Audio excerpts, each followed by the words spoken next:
Jeg hedder Erling, og jeg har haft fornøjelsen af at være med til Gorms Kim Larsen-koncert her i bygningen i Vejle i aften. Og jeg må sige, at det har været en meget medrivende oplevelse, som langt oversteg mine forventninger til det. Og kære Lars og Nita, nu skal vi fløjte sammen. Og prøv at lægge mærke til, hvor dumt man ser ud, mens man fløjter. Hvis I kigger på sidemanden, prøv at vende hovedet mod sidemanden, yes. Så når vi fløjter det her... Og det er sjældent, jeg har været til en koncert, hvor jeg har oplevet et publikum, der sådan har været så engageret i det.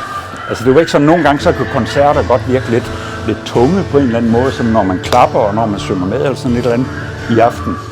Det var bare så naturligt. Man kunne slet ikke lade være med at klappe, og man kunne slet ikke lade være med at rejse sig op og fløjte.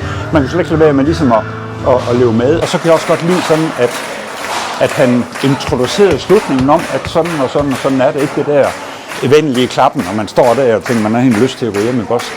Han forstod bare sådan at skære det sammen til sidst med den der meget smukke omelet, vi har stille. Og så var der stille, og så klappede folk, og så gik vi og har haft den fedeste oplevelse. Så tak! Kloden drejer stille rundt. Ingen på kommoden ligger så